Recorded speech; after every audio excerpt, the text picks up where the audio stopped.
Good morning.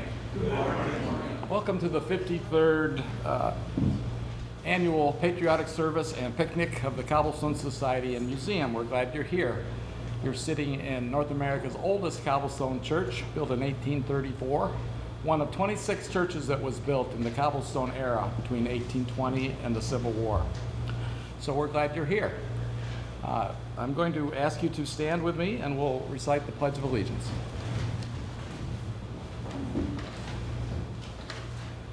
I pledge allegiance to the flag of the United States of America and to the republic for which it stands, one nation, under God, indivisible, with liberty and justice for all. Thank you. You may be seated. I'm going to share a few words from Emma Lazarus. Emma Lazarus was a 19th century American poet of Portuguese descent, Jewish descent. She was very active at that time in the effort to make sure that Russian Jewish immigrants were welcomed into this country. And she was asked by a committee that had been formed to raise funds for the pedestal of the Statue of Liberty, which would raise the statue above the New York Harbor so that all could see it. And she did pen the words. She created a sonnet. It was called The New Colossus. And part of the words were later added to the base of the pedestal. But she was asked to write it in 1883, and she died in 1887. But unfortunately, it wasn't until 1901 that those words are actually inscribed inside the pedestal of the Declaration. I'm going to share the ending words from her sonnet. Give me your tired, your poor, your huddled masses yearning to breathe free, the wretched refuse of your teeming shore. Send these, the homeless tempest tossed to me. I lift my lamp beside the golden door. Emma Lazarus. All right, would you introduce the next song? Good morning. Our opening hymn is in the hymnal, the blue one. It is number 220, and Raymond will play it through once, and then we will join in as he gets to the second round, and we will sing the two verses. Once to Every Man and Nation, number 220. Please stand, if you are able.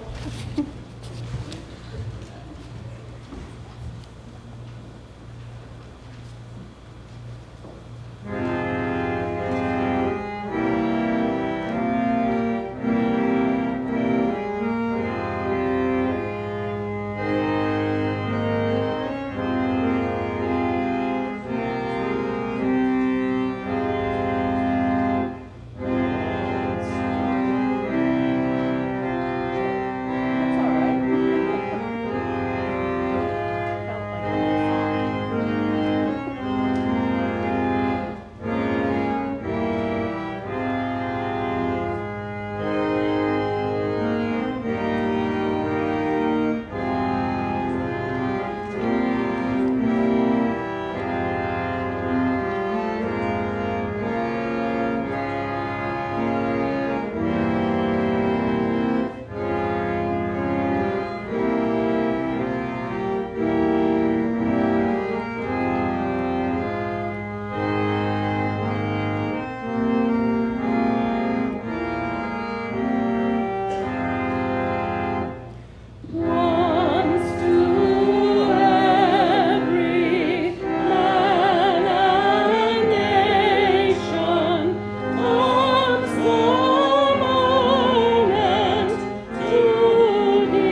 My name is Colin Capurso, and I will be doing a few select readings from certain presidents and other notable figures throughout American history.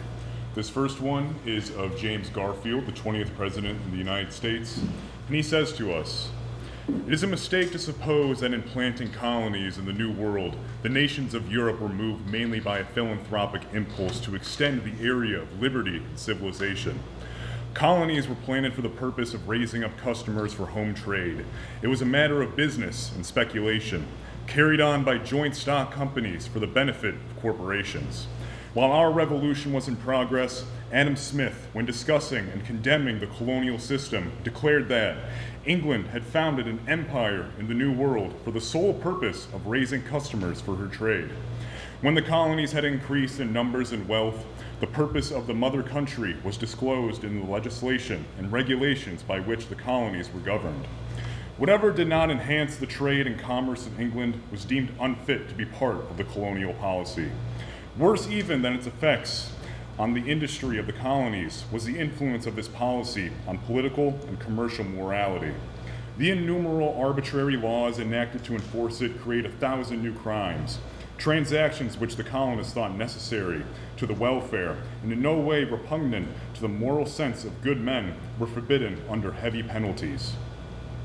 They became a nation of lawbreakers. 9/10 of the colonial merchants were smugglers. Nearly half of the signers of the Declaration of Independence were bred to commerce, to the command of ships, and to the contraband trade.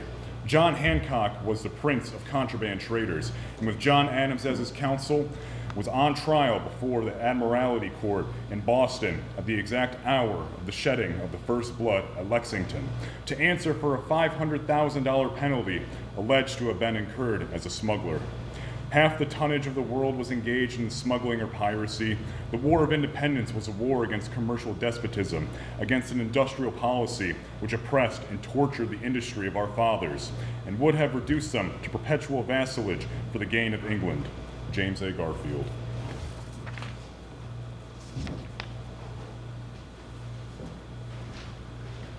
Our next selection is a piano solo by Phoebe Kirby, who will play Fantasia by Sylvius Leopold Weiss. Guitar solo.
wonderful, Phoebe. Pizzicato solo is so challenging, so thank you for choosing that song. And are you studying at the Eastman School still? Yeah. Yes, well, congratulations. Keep it up. Absolutely. Okay, we now have another reading. I'm back again. From Thomas Paine, the writer of Common Sense, one of the things that kicked off the American Revolution. He says, "These are the times that try men's souls. The summer soldier and the sunshine patriot will, in this crisis, shrink from the service of his country. But he that stands it now deserves the love and thanks of man and woman. Tyranny, like hell, is not easily conquered, yet we have this consolation with us, that the harder the conflict, the more glorious the triumph. What we may obtain too cheap, we esteem too lightly. That its dearness, only that gives everything its value. Heaven knows how to put a proper price upon its goods. It would be strange indeed if so celestial an article as freedom should not be highly rated. Britain, with an army to enforce her tyranny, has declared that she has a right not only to tax, but to bind us all in cases whatsoever. And if being bound in that manner is not slavery, then is there not such a thing as slavery upon earth? Even the expression is impious, for the unlimited power can only belong to God."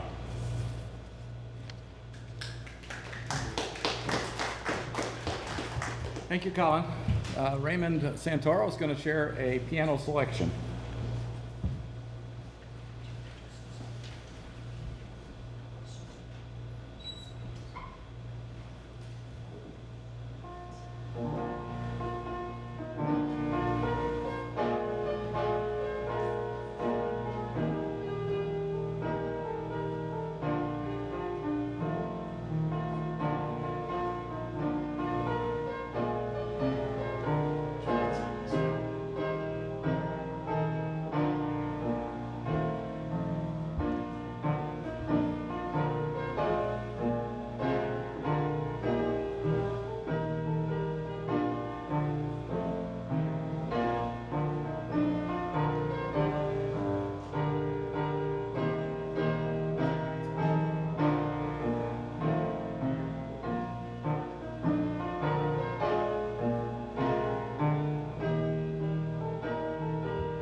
Thank you, Raymond. I wish we had chosen that as a congregational singing piece, too. Next year, right. So at this time, I'm going to lead you in a responsive reading, number 399, which is found near the last third of your hymnal, 399, entitled, "I Hear America Singing." I'll give you a moment to locate it. This is from a Walt Whitman poem. I think he's America's Poet Laureate, isn't he? What was it one time? Yeah.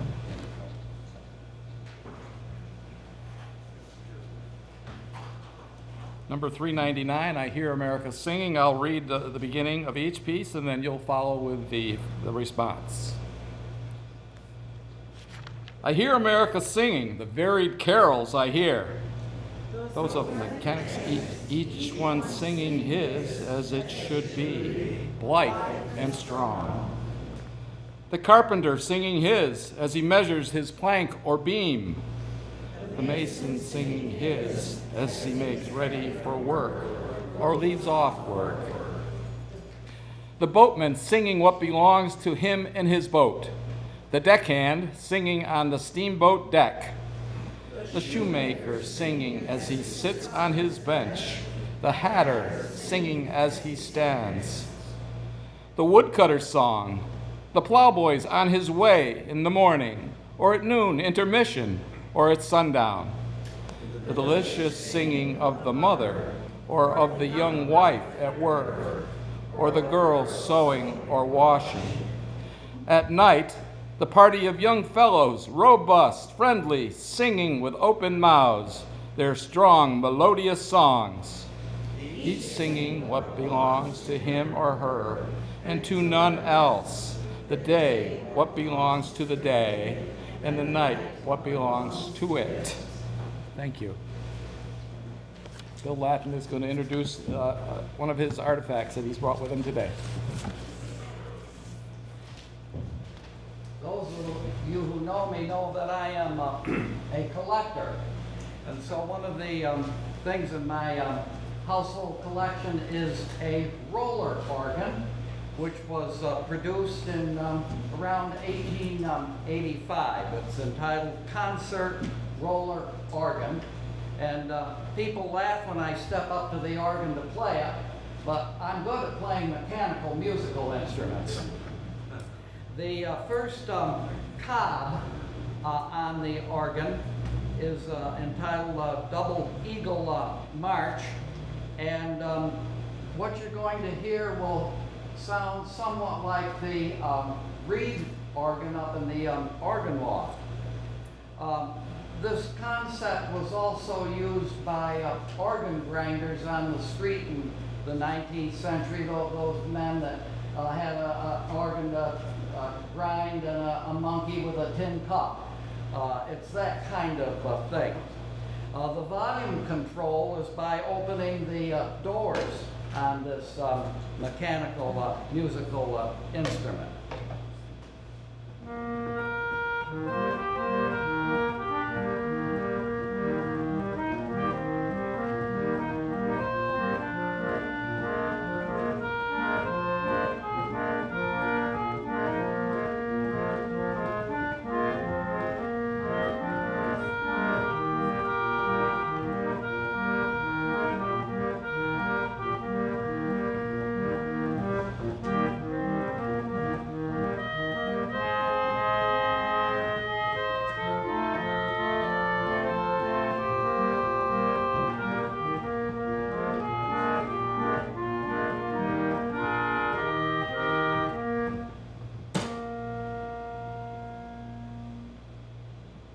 Change the cobs.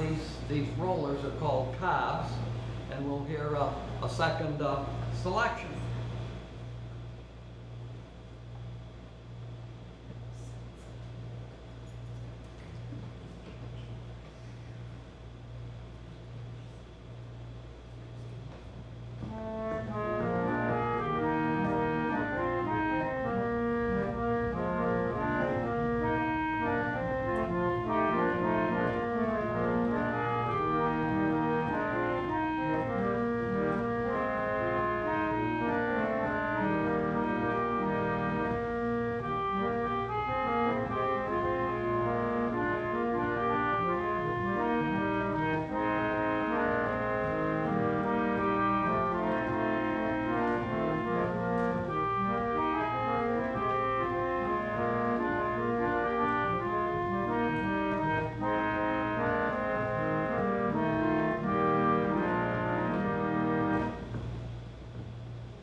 Break the News to Mother, which was a very popular song at the end of the 19th century.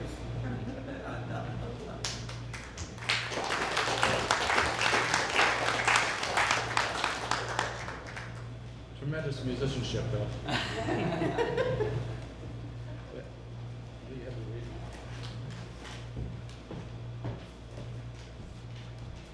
Hello, I'm Tess Anderson. I'll be giving a reading from Elihu Root.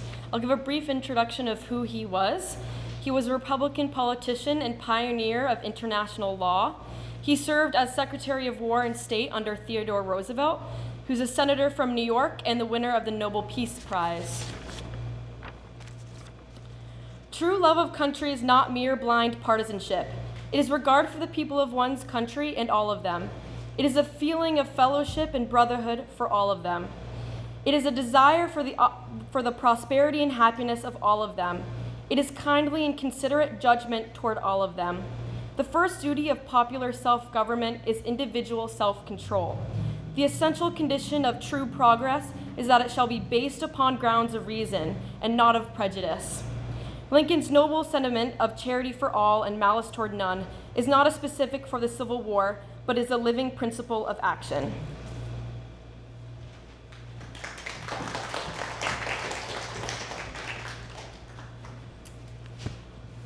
Our second congregational hymn is hymn 242, My Country 'Tis of Thee. Raymond will once again play it through once, and then we will join in on the 4 verses. If it is too hot to stand and sing 4 verses, feel free to sit, but it's whatever you're most comfortable with.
seated.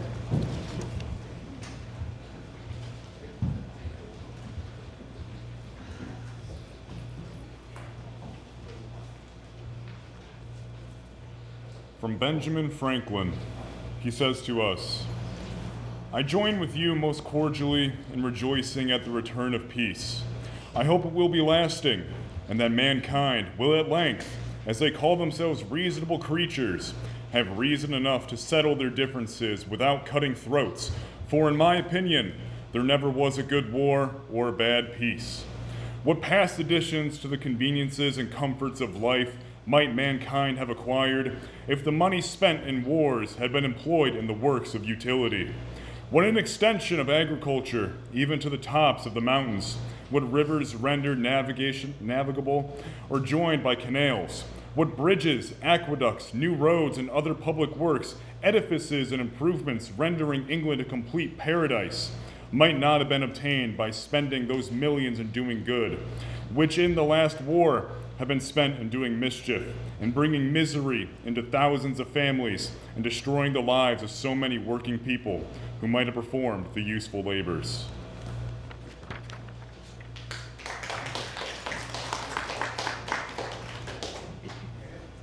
Our next solo selection will be presented by Susan Walters on the flute.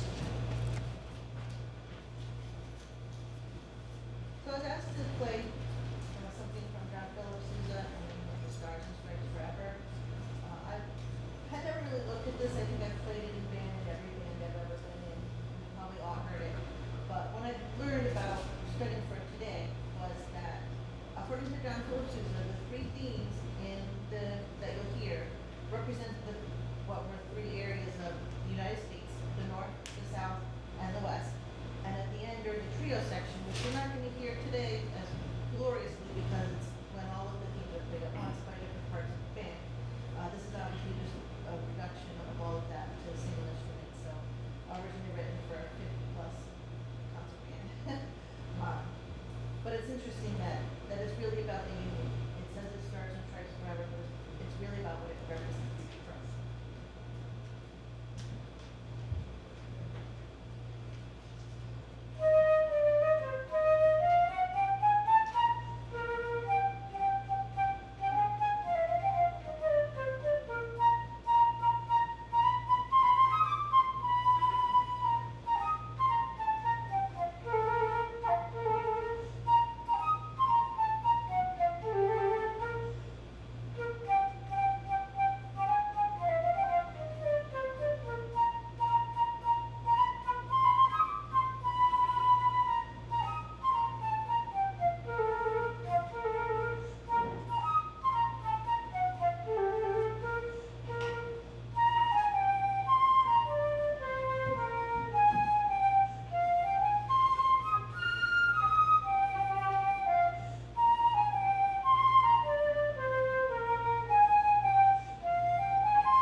In With Malice Toward None, the biographer Stephen Oates recounts a significant episode that occurred during the White House reception following Lincoln's second inaugural address.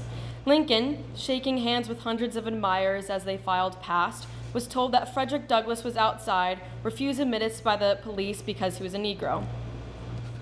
Lincoln had Douglass shown in at once. "Here comes my friend Douglass," the president announced when Douglass entered the room. "I'm glad to see you," Lincoln told him. I saw you in the crowd today listening to my address, he added. There is no man in the country whose opinions I value more than yours. I want to know what you think of it. Douglas said he was impressed. He thought it was sacred effort. I'm glad you liked it, Lincoln said, and he watched as Douglas passed down the line. It was the first inaugural reception in the history of the Republic in which an American president had greeted a free black man and solicited his opinion.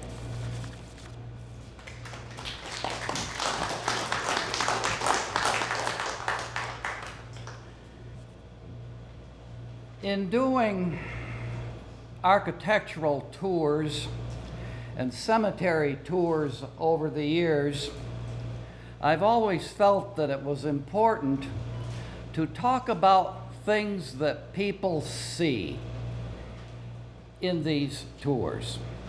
And usually, there's a reason for why something looks the way it does. I believe it was Samuel Shearer, curator of the St. Louis Museum back in the early 20th century, who said, "Architecture is the most useful of the fine arts and the finest of the useful arts." I think that's very true when we look at architecture, because it really is so expressive for people's needs. A Quaker meeting house has a simplistic, sterile, puritanical interior. A Russian Orthodox cathedral is filled with imagery and icons and stained glass, all instructive, of course. The needs are different. The architecture expresses that. And we see that same kind of architectural expression here at the Cobblestone Church. Over the main entrance, in the tablet, it indicates erected by the First Universalist Society. The word church does not appear. The word society is what they organized under.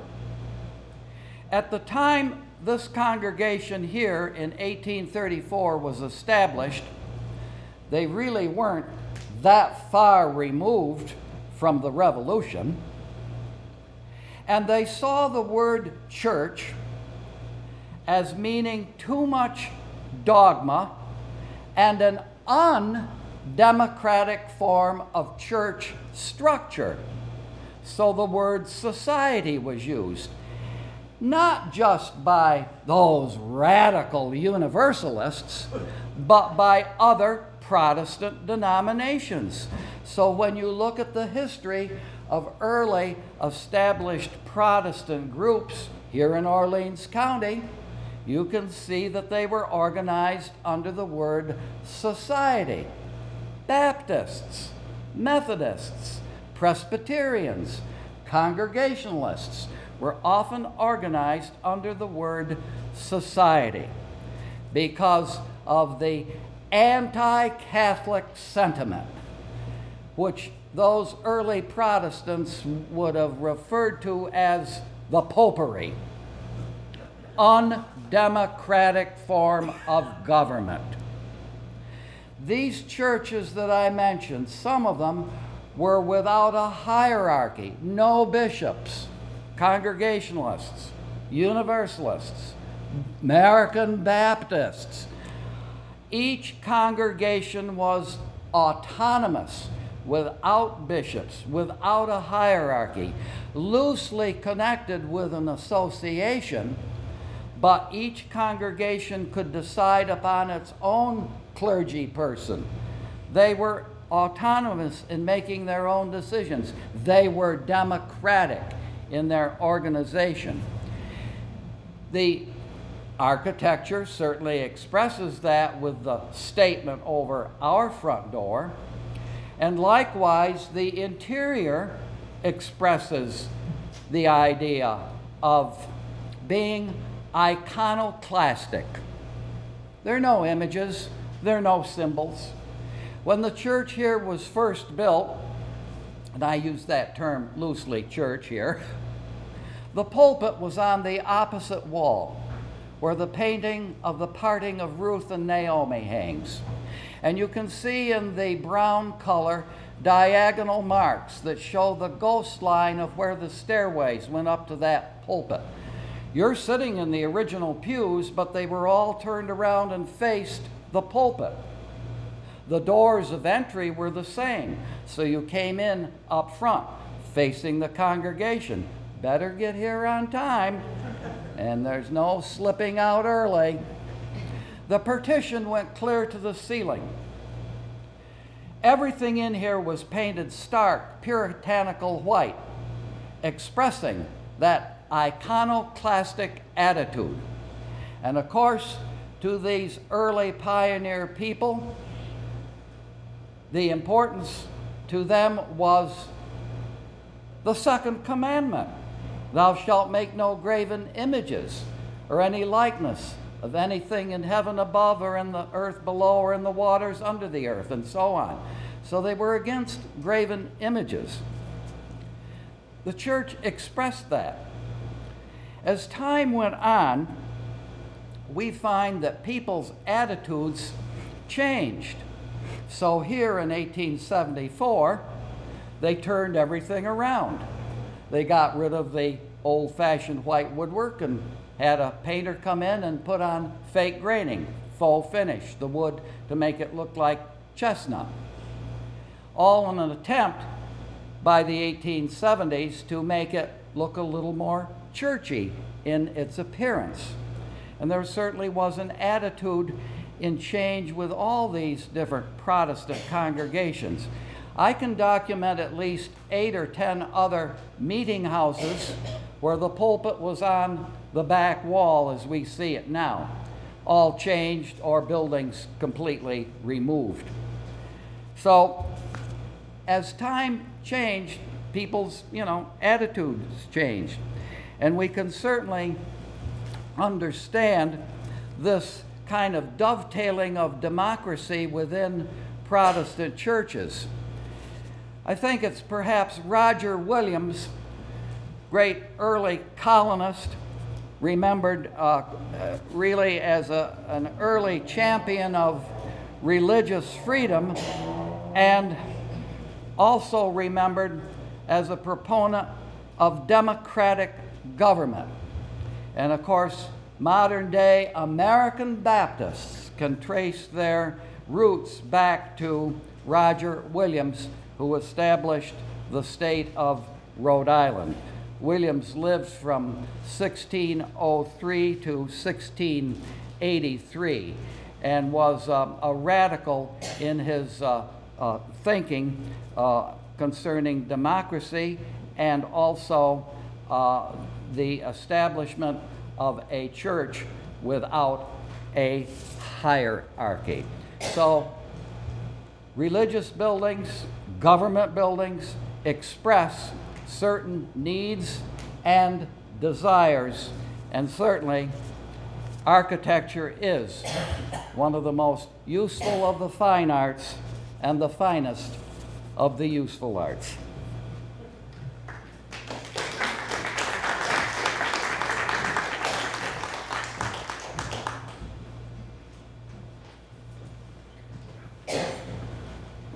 I don't think I'll be able to top what Bill just went on about saying, but as I've gone through and been reading from these fellow presidents and other notable people throughout American history, I want you to ask yourselves and think, what does it mean to be an American? What does it mean to be a patriot? All of these people that I've read from have had different things occurring in their lives that prompted them to say these things. I want you to all think and reflect on your lives and think where you got to today and what it truly means to embody the principles of being an American. From this reading right here is from Woodrow Wilson. He served as our 28th President of the United States. He presided over World War I and was also responsible for the passage of the 19th Amendment, which granted women the right to vote. And he says, in this excerpt, "The great voice of America does not come from the seats of learning. It comes in a murmur From the hills and woods and farms and factories and the mills, rolling and gaining volume until it comes to us from the homes of common men. Do these murmurs echo in the corridors of the universities? I have not heard them. The universities would make their men forget their common origins, forget their universal sympathies, and join a class, and no class can ever serve America.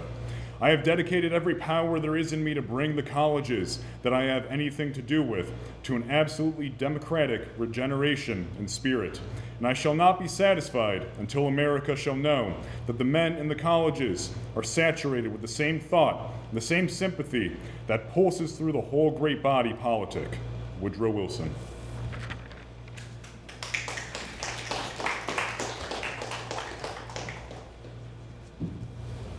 Our closing hymn this morning is hymn number 241, America the Beautiful. Raymond will play it through once, and then I invite you to join us for the 4 verses. Please stand if you are able. Thank you.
Thank you. You may be seated.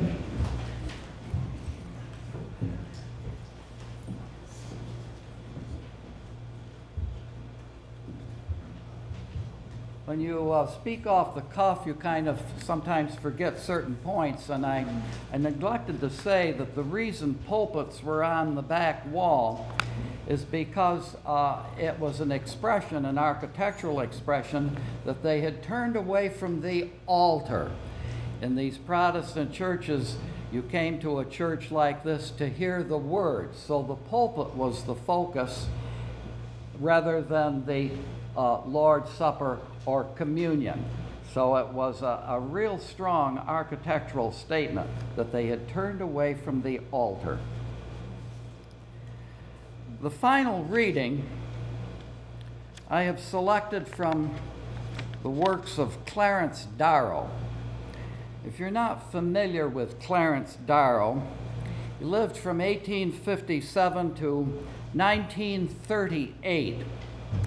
He was surely one of America's great defense attorneys and became notable during the Scopes monkey trial that took place in 1925 in Tennessee.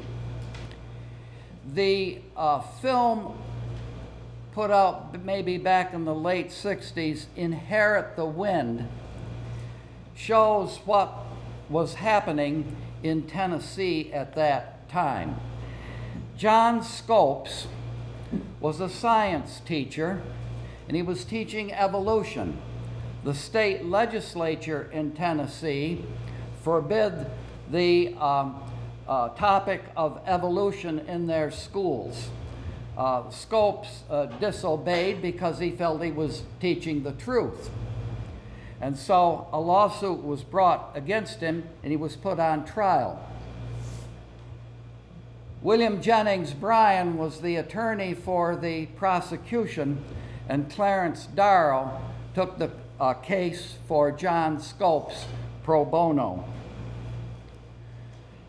These words from Darrow, I think, have a modern day connection somehow. Darrow writes, building up a conception of the importance of life is a matter of slow growth and education, and the work of generations is shattered and laid to rest by machine guns and gases. Great wars have been followed by an unusually large number of killings between private citizens. These killers have become accustomed to thinking in terms of slaying and death toward all opposition, and these have been followed in turn by the most outrageous legal penalties and a large increase in the number of executions by the state. It is perfectly clear that hate begets hate. Force is met with force, and cruelty can become so common that its contemplation brings pleasure when it should produce pain. This demoralization has never been more evident than in the United States since the end of the late war. These words from the 1920s, Darrow saw firsthand cruelty, especially through the Ku Klux Klan, which had reached its height by 1925. He saw that it brought pleasure, and I should mention that Clarence Darrow was totally against capital punishment, and that certainly comes out in his words here. Force is met with force.